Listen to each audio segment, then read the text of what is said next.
Chapter 9. It was the woman from before, the blonde woman in blue. She was bleeding, too, just like Fullmetal had been, just like everybody else, just standing there in the dust and sand and fires that he knew he'd caused. He tried to tear his eyes off her, squinting into the smoke that made his eyes water, but she followed his gaze. No matter where he looked, she was waiting there, just watching him. He knew this was his fault. The fires were his. He could feel them on his very fingertips. Suddenly knew that they were scalded and blistered, each and every one of them. His hands raw with what he'd done. "Help me," he whispered.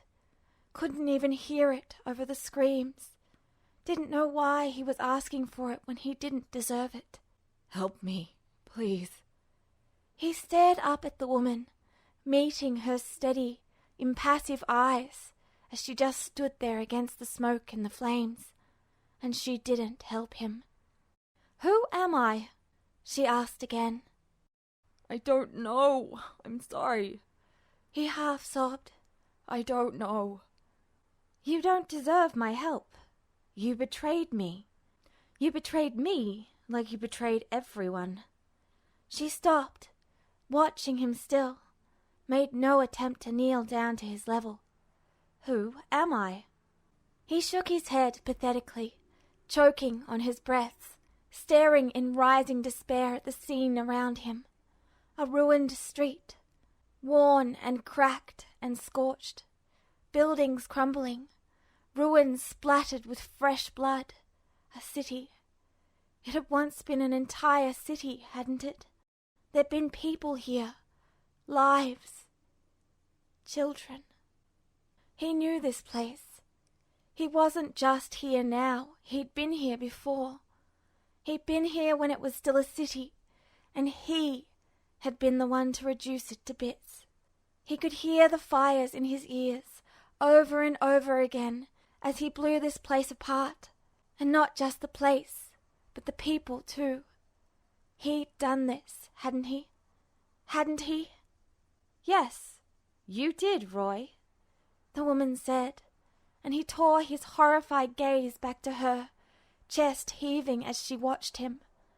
"This was you." He looked on, taking in all of the blood around him, the bodies, the ruins, the death. He looked at what this woman was saying he had done, and he couldn't prove his own innocence. He didn't remember doing all of this, but he'd been here, hadn't he?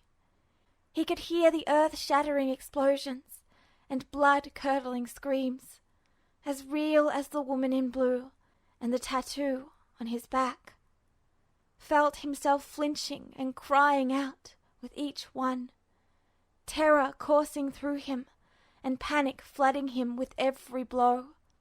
He jerked and strained, fighting to cover his ears, but his arms just wouldn't move, no matter how hard he tried. It was like he'd been filled with lead and chained down, and now had no choice but to sit here and bear witness to what he'd done. But he didn't want to see it. He didn't. "Watch," she told him calmly, utterly cold and unreadable, terrifyingly impassive. He screamed and thrashed, throwing himself away from her, but he could barely even move, and the visions just followed him regardless. The fires, oh God, the fires. They were everywhere, and he was the one who'd set them, hadn't he? All of them were his, and... "Watch," the woman commanded again, and he was helpless to do anything but comply. He watched as his flames burned a country to the ground. He couldn't deny it anymore, if he'd ever been able to do it in the first place. This was his work, every last bit of it, committed by his own hand. He watched as streets were seared and cracked underneath the sheer heat, stones splintering apart to dust. He watched as the approaching army melted before his eyes.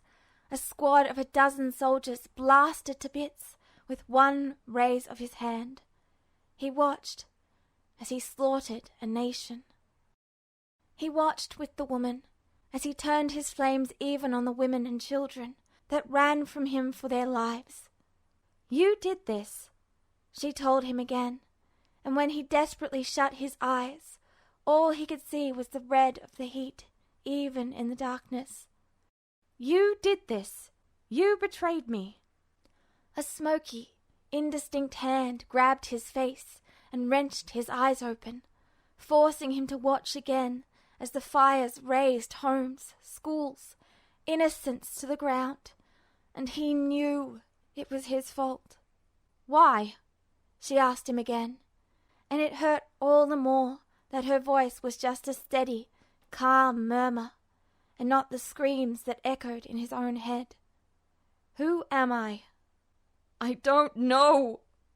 "You do," she told him, not missing even a beat, and her brown eyes felt as if they were boring into his very soul.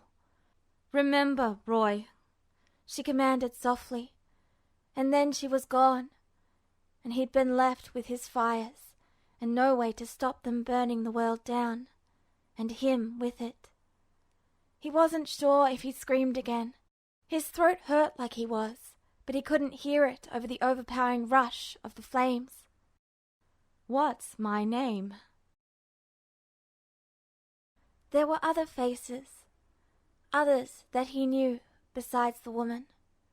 When he wasn't surrounded by the storm of the fires, his murders, the faces that he knew were there instead. Too fast for him to ever recognize them. So many they were nothing more than a nauseating blur, all cold and accusing. 12 or more that he'd let down as he slaughtered a nation. Other soldiers who he'd failed and let die. He watched over and over again as the order was given, and he'd run as fast as he could, racing towards them faster than he'd ever run in his life. His heart pounding so hard it burned in his chest. But he never reached any of them until it was too late to do anything but watch them die. Scores of soldiers over and over again, and there was nothing he could ever do to save them. "Your only worth is that of a murderer," he heard, and didn't even know if it was his own voice or not. There were still others that he knew, others that he failed. He didn't know any of their names as they paraded on past him, blood-soaked soldiers who wouldn't so much as turn their heads to look at him. He'd let them all down. He knew it as sure as he knew anything. He'd failed them all, and he had to apologize, but his mouth was dry as ash, and every time he tried to find the words, he choked on his own blood. "You're a killer, a murderer, a monster, a monster, a monster." Monster. Monster.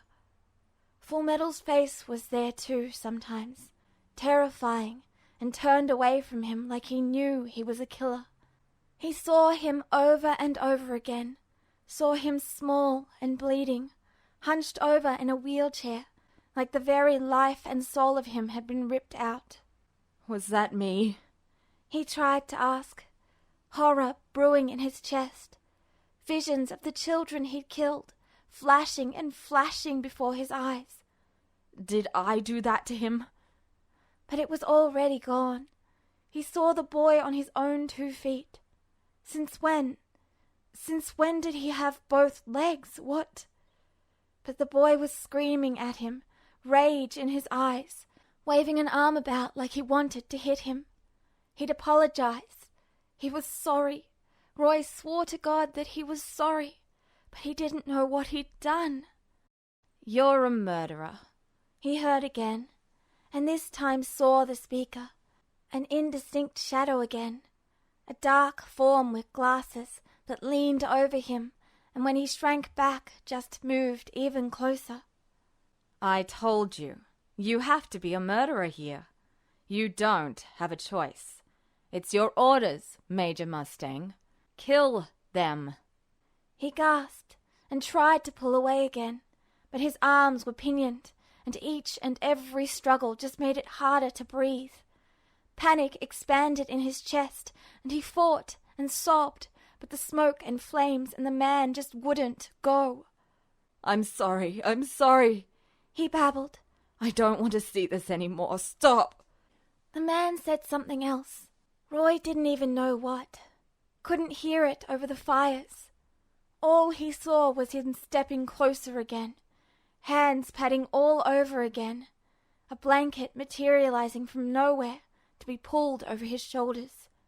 He didn't know why he was so scared, but he was, and he tried to yank back again, but there was nowhere to go.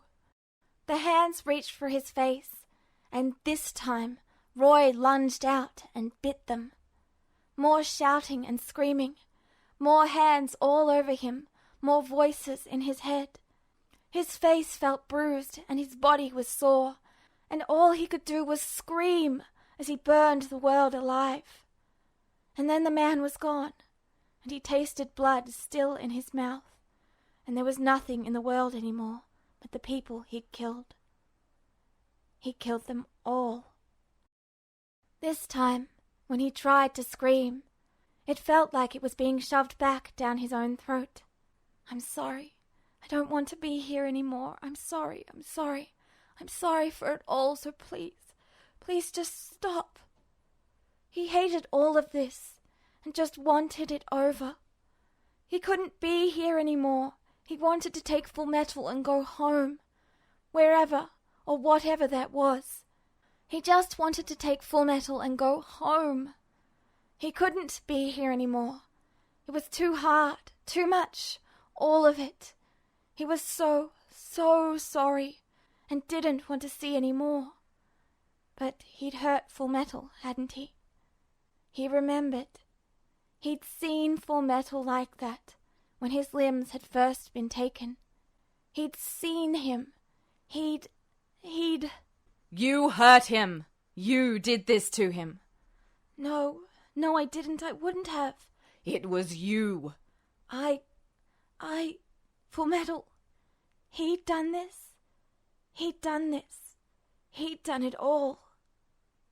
It was you. And no matter how much he tried to scream, beg, howl for the voices to stop, he couldn't say a single word, and the flames continued. What's my name? I don't know. What's my name? You know my name. I don't know. You betrayed me, Roy. Why did you betray me? What's my name? I don't know. It was when he watched his fires burn an innocent village to the ground that it happened. The woman came back, kneeling by his side as the world around them burned to ash. Who am I? She asked quietly again, and Roy had just seen her too many times to give her anything but a pathetic shake of his head and a broken sob. You know who I am, she said again, and pointed down to the city. Watch.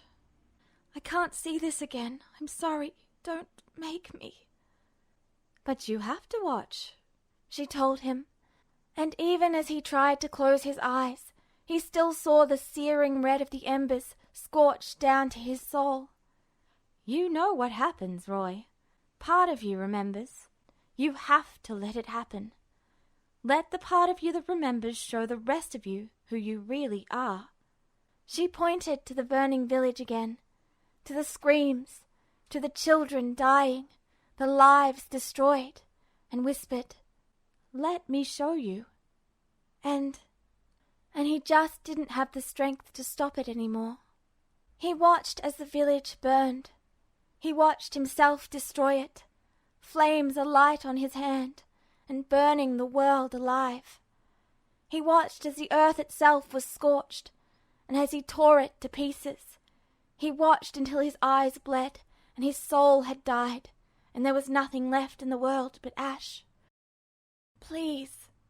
He looked at the woman, horror suffocating his heart into pieces all over again. Please, no more. Watch, she commanded softly, and he did. And this time, it changed. The broken desert floor, the streaked paths his burns had left in its sands, they curved and changed, their flames morphing as they raced across the desert floor. They turned in on each other, burning and burning and burning. There were screams, there was blood.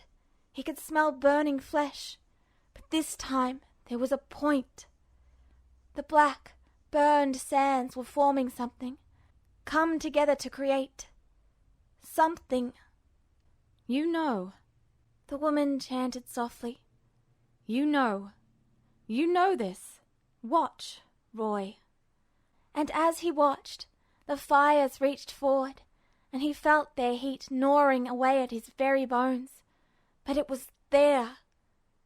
What she wanted him to see, it was there. There in the sands, the desert that he'd burned to the ground. There were burns that he'd created from others' flesh, and blood now twisted together into something that he knew. A black circle, black triangles within, a scorched, bleeding salamander, and in it he could hear screams and taste burning flesh, and it was an array, he realized, just like the array inked into his and Fullmetal's backs. It was an array. It's your array, she told him quietly, and then she was there, standing in his array, watching him, burning. This is your array, Roy. Do you remember it? Do you remember me?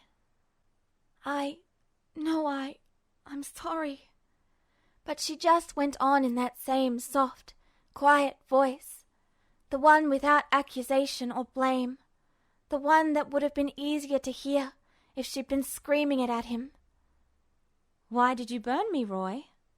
She asked him, and turned her back, the faded blue of her clothes vanishing, and oh God, on her back, that was his array, inked into her just like what had been inked into him and Ed. Huge and bleeding and wrong. And it was his array. He'd put it there, hadn't he? He'd done that to her. He'd hurt her. Why did you burn me, Roy? She asked, and the array burst into flames. His flames. No, stop! He tried to reach forward, tried to will them to stop, tried to tell his brain to just stop showing him this. But the flames roared higher and hotter. He could feel her skin blistering from here, hear her crying. No, please stop showing this to me. Stop, please, I'm sorry. He watched her skin melt and slough and burn, and he screamed and she sobbed, and he couldn't stop it. It was all his fault. He couldn't stop it. Why did you burn me, Roy? Why did you betray me? Why? Then there were others. The form with the glasses again, a fist swinging to crack into his jaw, hand fisting in his shirt, shouting in his face. How could you? How could you do this to her? She was your friend. You were supposed to fall in love with her, Roy. How could you hurt her like this? And he heard her sobbing again, and he just wanted it to stop. I'm sorry. I'm so sorry. Please, stop. What's my name? She screamed, the skin burning, and still blistering tattoo and all. She was on him. What's my name? What's my name, Roy? What's my name? I don't know. He tried to say, but the words came out all wrong and mushed. He couldn't even understand himself. It was pathetic. It was all lies. He couldn't stop her as she pushed him down and clawed at his face and neck, scratching deep bleeding furrows into his skin, as her back burned, and she screamed the words at him over and over again, demanding an answer. What's my name?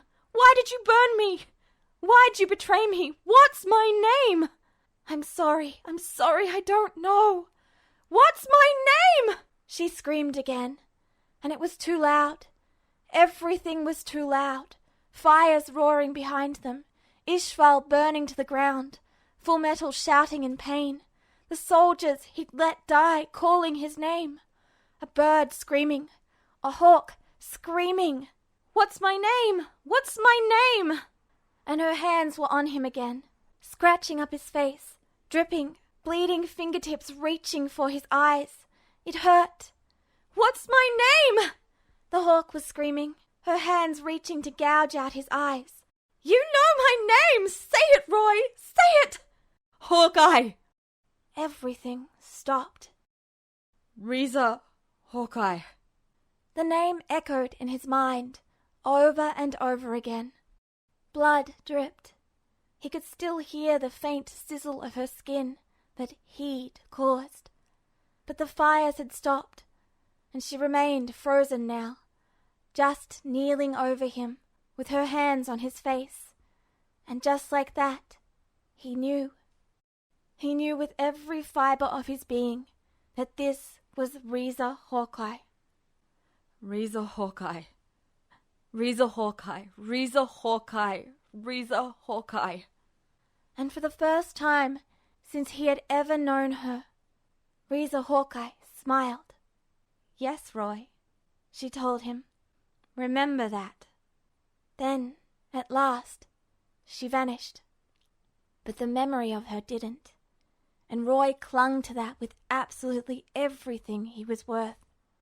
Riza Hawkeye, Riza Hawkeye, Riza Hawkeye. He didn't have anything else anymore. These people had taken absolutely everything that he'd ever had away from him. But now he had two things back: Fullmetal and Riza Hawkeye. When Roy finally found himself again, his head was still swimming, and his body ached so much he felt like one giant bruise. He blinked slowly, vision gently filtering down from a blurry haze into something that made sense. White, he realized. He was looking at something white. He was lying on something soft. Still a little too out of it to grasp much else of what was going on around him, he groaned, an exhausted, dry, croaking groan in his dry mouth and sore throat. He felt too tired to sit up just yet, but started to roll onto his side, trying to alleviate some of the pain in his back and shoulders. Then he stiffened. Slowly, he looked down at himself. He stiffened again. This was... he realized distantly, an embarrassed sort of heat touching his face, and lay his head back down on the soft, padded floor. So this is what they'd done to Ed. Suddenly, the shaken, terrified mumbles of white and jacket made complete sense to him. After another moment, Roy squirmed around a little again, trying to make more sense of what he remembered and where he was now. The restraints were impossibly tight. He could feel the straps and buckles biting into him with each movement, and even as his face turned red with embarrassment again, he shook his head at himself, trying to understand what had happened. There was a blanket, too, not really around him, tangled up by his feet, somewhere, but still a blanket, one that he even half remembered being given. But in that case, how much of what he'd seen had actually been real? Roy swallowed, his panic rising. He didn't remember what he'd done to deserve this, to end up locked in this room. He couldn't, because all of this haze in his memories now, the fires, the woman, the people he'd hurt. He shook his head vigorously, trembling. No, none of that was now, right? No, surely he'd done something to deserve such drastic measures. He shifted his arms a little again in the restraining jacket, equal parts nervousness and humiliation washing through him. But he just couldn't remember. He started to open his mouth, hoping to call out to someone that he was awake, someone who could tell him just what had happened to him. He stopped again. His mouth. He felt around with his tongue for a second, then moved his jaw a little bit, horror and embarrassment sweeping through him again. There was something in his mouth stopping him from biting down, stopping him from even talking. Something hard and plastic and cold, and it took a moment or two to shove his gag reflex back as he tried to spit the foreign object out, but to no avail. They'd shoved something in his mouth to stop him from biting. This time, it took him more than several seconds to calm his gag reflex down, and a truly Herculean effort to stop himself from panicking.